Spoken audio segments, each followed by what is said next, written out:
अस्सलाम वालेकुम। अच्छा, पिछले लेक्चर में हमने क्या पढ़ा था? फेयर वैल्यू गैप के बारे में पढ़ा था, उसकी जस्ट डेफिनेशन पढ़ी थी, ठीक है। और प्रैक्टिकल में भी हमने देख लिया था कि किस तरह होता है। ये आप एक भी देख सकते हैं कि बुलिश गैप कौन सा है और बेरिश गैप कौन सा है।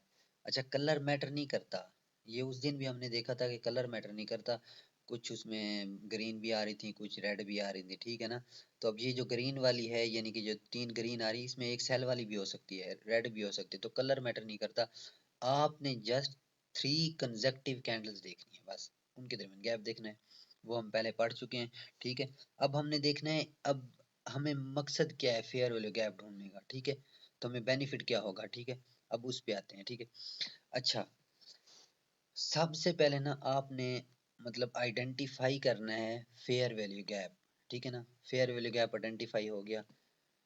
उस फेयर वैल्यू गैप में जब वो आइडेंटिफाई, फर्ज करें बाय में जा रही है, बाय का फेयर वैल्यू गैप उसने क्रिएट किया और मार्केट ऊपर चली गई है, ठीक है। हमने वेट करना है मार्केट के वापस आने का। जब भी वो फेयर वैल्यू गैप में वापस आएगी तो फिर हमने क्या करना है? Take entry in opposite direction. यानी अपोजिट का क्या मतलब है? यानी कि मार्केट बाय में जा रही थी, बाय का फेयर वैल्यू गैप बनाया, ठीक है, बाय में ही जा रही है। अब वो वापस सेल में आती है। सेल में जब फेयर वैल्यू गैप को फिल करेगी तो सेल में ही आएगी ना वापस। सेल में आई, फेयर वैल्यू गैप को फिल किया। अभी हम प्रैक्टिकल देखेंगे ना तो आपको ज्यादा समझ आ जाएगी, ठीक है।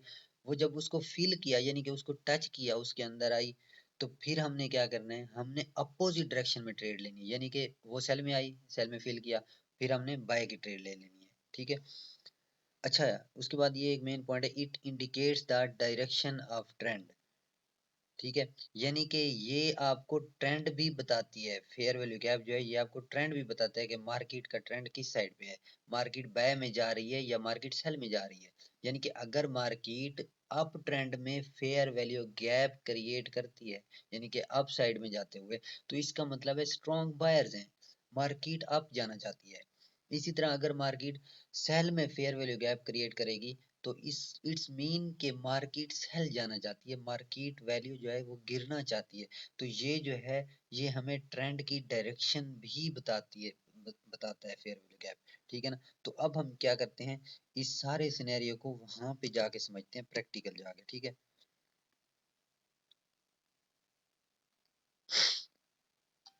अच्छा, अब हमने फेयर वैल्यू गैप ढूंढते हैं जरा। काफी सारे फेयर वैल्यू गैप नजर आ रहे हैं आपको, लेकिन जहाँ पे आपको समझाना है ना, समझने के लिए आसानी हो, तो वो हम देख लेते हैं। चलें ये ही समझ लेते हैं, ठीक है ना, जो हमने पहले पढ़ा था, ताकि आपको आसानी से समझ आए, ठीक है ना। अब ये हमने कल टॉपिक ये वाला पढ़ा था ना, ठीक है। कल से मुराद है यानी कि पिछला टॉपिक जो पढ़ा था, ठीक है ना। ये है हमारा क्या? ये 3 कंसेक्टिव कैंडल्स के दरमियान फेयर वैल्यू गैप है, ठीक है। ये क्या इंडिकेट कर रहा है? कि मार्केट डाउन जाना चाहती है, ठीक है ना।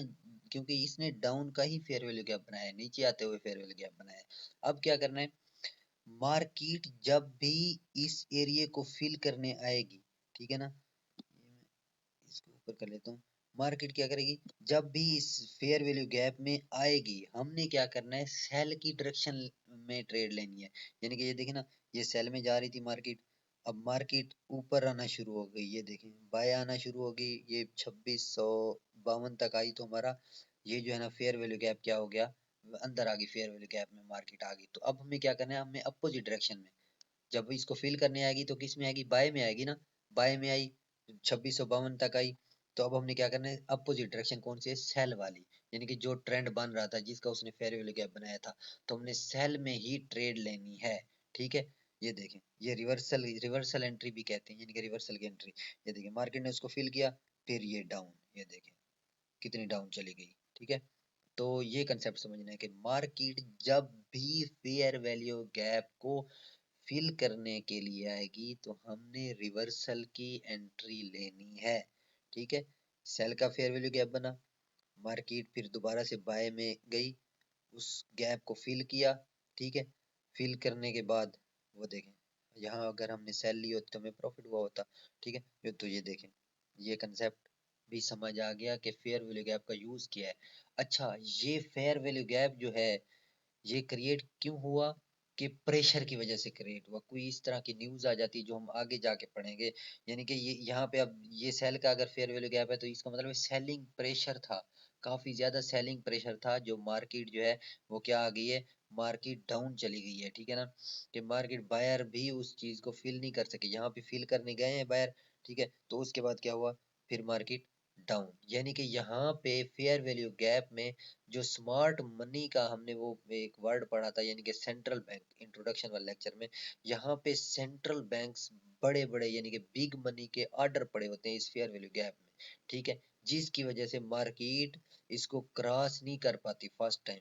फर्स्ट टाइम क्या होता है, जब ये फर्स्ट टाइम एक दफा फील हो गया तो बस फिर खत्म, जब फील नहीं हुआ तो इनके ऑर्डर पड़े होते हैं, पहले से ही ऑर्डर लगाए होते हैं इस जोन में ट्रेंड की वजह से, यानी कि मार्केट डाउन जा रही है तो जो ही फेयर वैल्यू गैप क्रिएट हुआ तो ये स्मार्ट मनी ने, बिग मनी ने अपने ऑर्डर यहाँ पे प्लेस कर रखे थे, वो कर देते हैं प्लेस पहले से ही, तो उसके बाद ये देखें मार्केट डाउन चली आई, ठीक है, प्रेशर की वजह से, ठीक है। इसी तरह हम एक और फेयर वैल्यू गैप देखते हैं, ये देखें ये वाला फेयर वैल्यू गैप, ठीक है, ये जो पहले हमने पिछले लेक्चर में पढ़ा था, ठीक है।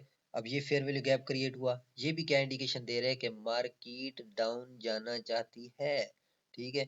अब ये देखें मार्केट डाउन चली गई, उसके बाद फिर दोबारा से यहाँ पे हमने क्या करना है, वेट करना है, फेयर वैल्यू गैप क्रिएट हो गया, हमने एंट्री नहीं लेनी, हमने क्या करना है, रिट्रेसमेंट का वेट करना है।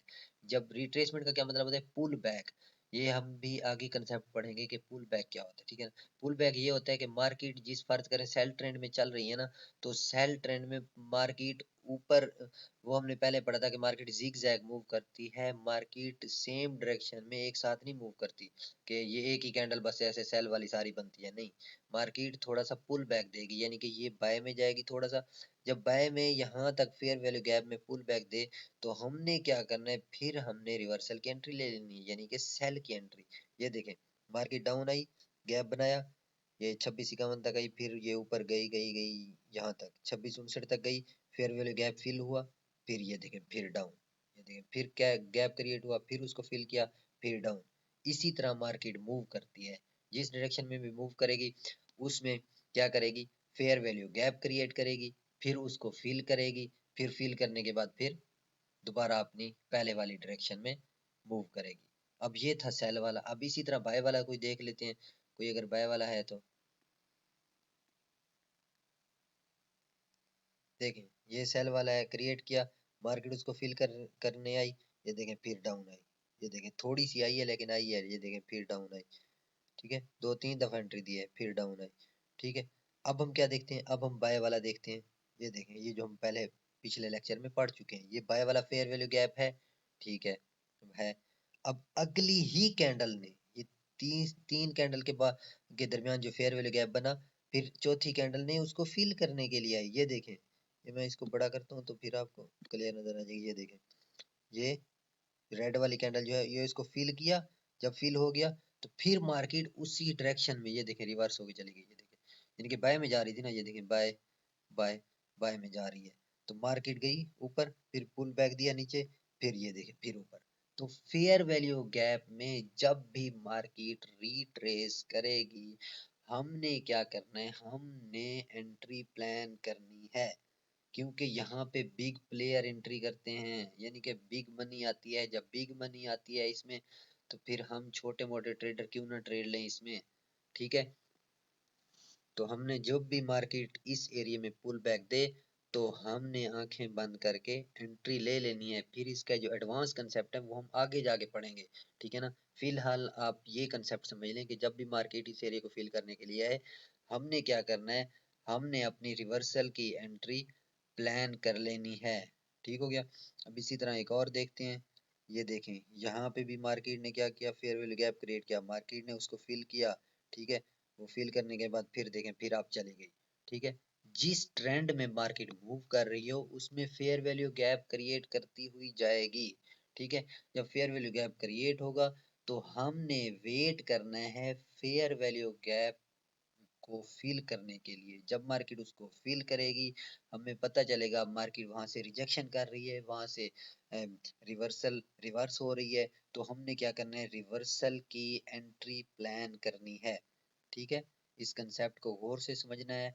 कोई चीज समझना है तो पूछ लेना है। अच्छा, दूसरी मेन चीज, हमारा अगला टारगेट मतलब हमारे हमारे हमने प्रॉफिट कहाँ पे बुक करना है, यानी कि जहाँ पे हमने रिवर्सल की, तो हमारा टारगेट जो होगा, टीपी जो होगा, वो हमारी अगली रेजिस्टेंस पे होगा। ठीक है ना, वो हमने पीछे देखना है कि हमारी अगली रेजिस्टेंस कहाँ पे पड़ी हुई है। ठीक है, या अगले ब्रेक ऑफ स्ट्रक्चर वाला जो कंसेप्ट है, वो भी हम जो है ना, ये एडवांस का कंसेप्ट है, वो हम आगे जाकर पढ़ेंगे। ठीक हो गया। अच्छा, उसके बाद जो है, ये हमने देख लिया कि हमने इसमें एंट्री किस तरह लेनी है, टीपी कहाँ पे रखना है, टेक प्रॉफिट। अगर मार्केट बाय में जा रही है तो टेक प्रॉफिट अगली रेजिस्टेंस में रखना है। अगर मार्केट डाउन आ रही है तो टेक प्रॉफिट हमने अगली सपोर्ट पे रखना है।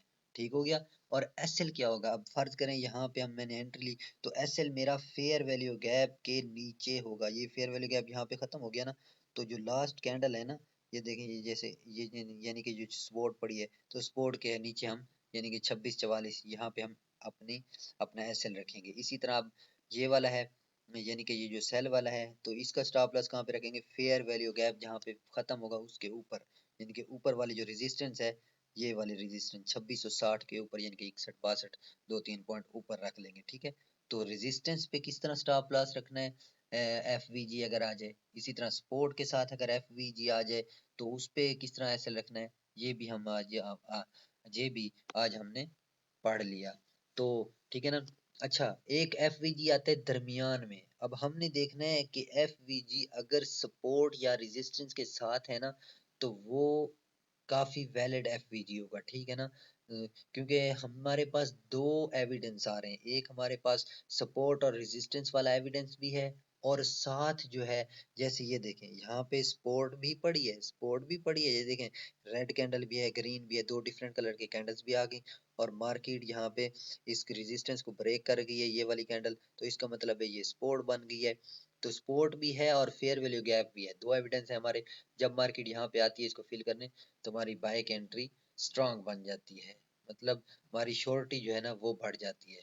ठीक है, अब इसी तरह ये देखें, नीचे सपोर्ट है, ये यहाँ पे 2638 वाले एरिया पे, ये यहाँ पे ये जो क्रॉस वाला डॉट लाइन वाला जो आ रहा है ना, ये लाइन, इसको देखें, ये देखें 2638 पे यहाँ पे क्या है, सपोर्ट है, और फिर यहाँ पे ये देखें, यहाँ पे एफ वी जी है, तो मार्केट ने फिल किया, नीचे सपोर्ट भी है, हमारा एसएल यहाँ पे नीचे आ जाएगा 2632 पे, हमारी एंट्री यहाँ से आ जाएगी 2639 से, और 2635 से 38 से एंट्री आ जाएगी। तो उसके बाद ये देखें, मार्केट गई अप।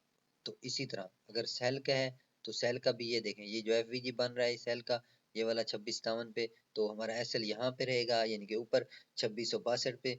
टीपी हमारी क्या रहेगी, नीचे सपोर्ट पे, यानी कि 2600, अगर हमने एंट्री ली 58 से, तो टीपी हमारी 2653 या 2654 52 इस तरह के एरिया में रहेगी। ठीक है, तो ये हमने आज ये चीज भी समझ ली कि हमने प्रॉफिट कहाँ पे बुक करना है, और हमने वो कहाँ पे बुक करना है, अपना एसएल कहाँ पे रखना है। ठीक है, एसएल कहाँ पे रखना है और टीपी कहाँ पे रखना है। ठीक हो गया। अगर आप एसएलटीपी के बगैर ट्रेड कर रहे हैं, तो फिर आपने फिर मोबाइल को सामने रख के बैठे रहना है कि कहाँ पे, मतलब मार्केट अगर मेरी एरिया से ऊपर जा रही है, मुझे लग रहा है कि अब वापस नहीं आनी, तो मैं कट कर जाऊं थोड़े से लॉस पे। अब इसी तरह मार्केट मुझे लग रहा है बस मुझे मतलब जितना भी आप प्रॉफिट लेना चाहें, थोड़ा सा प्रॉफिट लेना चाहें, तो आप थोड़ी सी प्रॉफिट पे भी काट सकते हैं, या ब्रेक इवन यूज कर सकते हैं। ब्रेक इवन का जो कंसेप्ट है, ये भी हम क्या करेंगे, ये भी हम आगे ही जाकर पढ़ेंगे, रिस्क मैनेजमेंट वाले टॉपिक में एंड पे जाके पढ़ेंगे ब्रेक इवन का कंसेप्ट। ठीक हो गया। तो ये आज हमने क्या सीखा कि हमने फेयर वैल्यू गैप को कैसे यूज करना है। ठीक है, ओके, अल्लाह हाफिज। तो ये पहले आपको बताता चलूं कि इसकी आपने प्रैक्टिस करनी है, फेयर वैल्यू गैप ढूंढना है, और फिर आपने क्या करना है, उसमें एंट्रीज भी कुछ लेनी है। ठीक है, फेयर वैल्यू गैप की बेस पे आपने एंट्रीज भी लेनी है। वैलिड कौन सा होगा, जिसके साथ सपोर्ट या रेजिस्टेंस हो। अगर रेजिस्टेंस पे, जैसे ये है, ये रेजिस्टेंस भी है साथ, और एफ वी जी भी है, तो मतलब ये वैलिड है, तो यहाँ पे हम सेल की एंट्री प्लान कर सकते हैं, रेजिस्टेंस पे है। ठीक है, अब ये देखें, ये सपोर्ट है नीचे और साथ एफ वी जी भी है, तो यहाँ पे हम बाय की एंट्री प्लान कर सकते हैं अगर मार्केट इसको फिल करने आती है, रिट्रेसमेंट करने आती है। अगर सपोर्ट एरिया यानी कि वो या रेजिस्टेंस एरिया जो है ब्रेक हो जाता है, तो फिर हम क्या कहते हैं, उसे रीटेस्ट का नाम देते हैं, ठीक है ना।